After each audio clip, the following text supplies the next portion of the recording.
In the middle of Mumbai, a city known for its crushing density and chaos, there stands a structure that defies logic.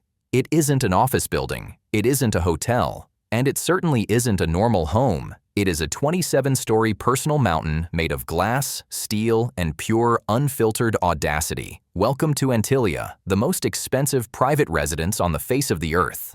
While American billionaires buy penthouses, the Ambani family didn't just want a view of the skyline. They wanted to be the skyline. This $2 billion fortress is the home of Mukesh Ambani, a man whose pockets are so deep he could arguably buy out the British royal family and still have enough change left over to purchase a small country. Most rich people have a maid, maybe a butler. The Ambanis, they employ a staff of 600 people. That is an entire battalion of chefs, engineers, security personnel, and cleaners, waiting hand and foot on just 6 people.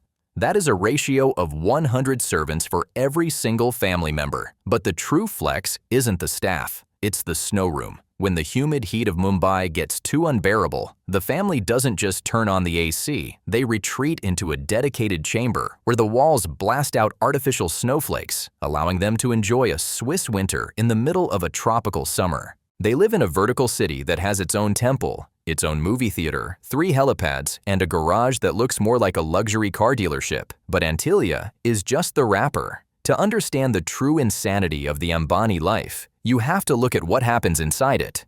If Mukesh is the brain behind the billions, his wife, Nita Ambani, is the curator of the lifestyle. She is the queen of Mumbai, and her daily routine would make Marie Antoinette look like she was living on a budget. Let's talk about her morning coffee. Most of us grab a mug from the cupboard. Nita Ambani reportedly sips her tea from a set made by Take, the oldest luxury porcelain maker in Japan. But this isn't standard china. The set is trimmed with 22-karat gold and platinum. The price tag? A rumored $200,000 to $300,000. That means a single sip of tea in the Ambani household is served on a vessel worth more than a Ferrari. And then there are the clothes. Nita once wore a sari that entered the record books. It wasn't just made of silk. It was woven with real gold wires and encrusted with emeralds, rubies, and pearls. The cost of this single outfit was approximately $50,000. But the kicker? She rarely repeats an outfit. Her closet is less of a wardrobe and more of a museum of high fashion. She owns a collection of Hermes bags that would rival the inventory of an actual Hermes store, including the Himalayan Birkin, the holy grail of handbags encrusted with diamonds. But she doesn't just collect static objects, she collects technology. Reports suggest Nita purchased a customized robot to assist with household logistics. When you have a house with 168 cars in the garage and guests flying in from around the world, apparently, a human assistant just isn't efficient enough. You need AI. This is the level of matriarch money we are dealing with. She doesn't just follow trends, she buys the companies that set them. But even Nita's gold tea set pales in comparison to the way this family throws a party. When a normal person gets married, they hire a DJ. When an Ambani gets married, they hire the world's biggest pop star and turn a small city into a global capital for 3 days. We have to talk about the pre-wedding celebrations of Anant Ambani. This wasn't just a party, it was a flex of geopolitical power. Look at the guest list. You had Mark Zuckerberg, Bill Gates, the CEO of Disney, and Ivanka Trump all standing in the same room, wearing traditional Indian attire. These are people who run the world economy, and they all cleared their schedules to fly to India just to pay respects to the Ambani family. And the entertainment. They didn't get a cover band. They flew in Rihanna. For her first full concert performance in 8 years, the Ambanis reportedly cut a check for somewhere between $6 million and $9 million for one night. The stage alone, the lighting, and the logistics for her performance likely cost millions more. But you can't feed Bill Gates a standard buffet. The family flew in 100 chefs from Indore. The brief was simple: no repeat dishes. Over the course of 3 days, 2,500 distinct dishes were served. If you ate 3 meals a day at this wedding, you still wouldn't have seen 10% of the menu. The logistics of this event were military grade, because the local airport in Zamnagar wasn't big enough to handle the influx of private jets. The Ambanis effectively worked with the government to upgrade the airport's status temporarily to an international terminal just to land their guests. They didn't just book a venue, they terraformed the infrastructure of a city to suit their party needs. This event reportedly cost over $150 million, and that was just the pre-wedding. It makes the British royal weddings look like quaint, budget-friendly gatherings. Now, let's look at the next generation. The Ambani children, Akash, Isha, and Anant, are inheriting an empire, and they have the toys to prove it. Anant Ambani, in particular, has become a legend in the horology world. In a viral clip from the wedding, Mark Zuckerberg, a man worth $170 billion, was caught on camera staring at Anant's wrist and saying, "I never really wanted a watch, but after seeing that, I might want that." You know, I never really wanted to get a watch, but after seeing that, I was like, you know, watches are cool. I might want that. He was looking at a Richard Mille RMS-10, a tourbillon that costs over $1 million. But Onan's collection goes deeper. He owns the Patek Philippe Grandmaster Chime, the most complex wristwatch Patek has ever made. It has 20 complications, a reversible case, and a market value that can hover around $6 million. He is walking around with a Malibu beach house on his wrist. Then there is the garage.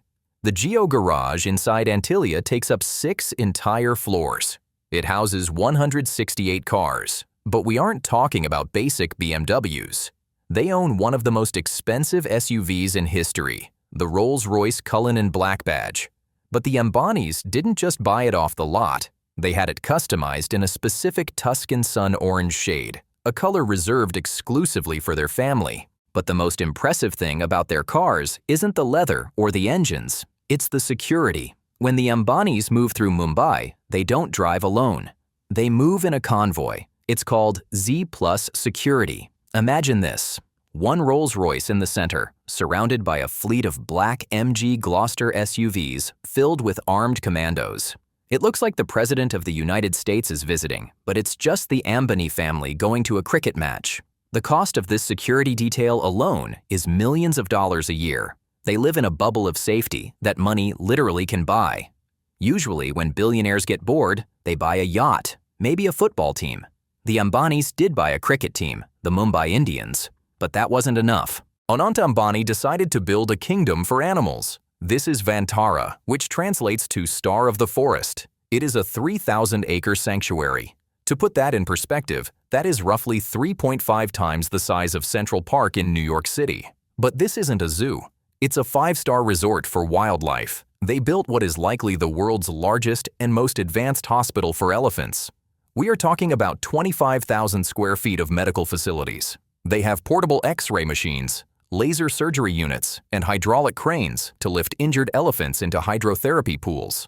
They have rescued over 200 elephants and thousands of other animals, including leopards and crocodiles. They employ an army of veterinarians, nutritionists, and pathologists. This is the God mode of wealth. It's one thing to buy a diamond, it's another thing to buy a forest, populate it with endangered species, and build a hospital better than most human hospitals just because you love animals. It shows a shift from consuming luxury to managing nature. So, where does this ocean of money come from? How do you pay for $6 million watches and 3,000-acre forests? Unlike the old money of Europe or the oil kings of the Middle East, the Ambani wealth is a hybrid beast. Mukesh Ambani's father, Dhirubhai, started with textiles and spices, but Mukesh took that foundation and built a monopoly. He owns Reliance Industries, which operates the world's largest oil refining hub in Zamnagar, but he didn't stay stuck in the past. He looked at India, a country of 1.4 billion people, and decided he wanted to own their data. He launched Jio, a telecom network that offered free data for months, effectively bankrupting his competition and capturing the entire digital ecosystem of India. If you are in India and you are online, you are likely putting money in Mukesh Ambani's pocket, and now they are colonizing the West. They didn't just buy a toy for their kids, they bought Hamleys, the oldest and most iconic toy store chain in the world. They didn't just join a country club, they bought Stoke Park in the UK for $79 million, a historic estate where James Bond movies were filmed. They are systematically acquiring heritage assets across the globe, turning Indian rupee power into global dominance. The Maharajas of ancient India were known for their gold, their palaces, and their tigers. But those dynasties faded into history books. The Ambani family has resurrected that level of royalty in the 21st century. They don't just have wealth, they have gravity. When they throw a party, the world's most powerful CEOs come to bow the knee. When they build a home, they alter the skyline of a megacity. When they have a hobby, they build a 3,000-acre sanctuary. It is a life of zero compromise. A life where the answer to, "Can we do this?" is never no, but simply, "How much?" They are the trillionaire family in all but name, living a life that makes the rest of the 1% look middle class. Now I have to ask you, if you had Mukesh Ambani's bank account, what is the first thing you would build? A 27-story home or your own private jungle? Let me know in the comments below. We are just scratching the surface of how the 0.1% live. If you want VIP access to the world of extreme wealth, secret bunkers, and gold supercars, hit that subscribe button right now. You don't want to miss who we expose next.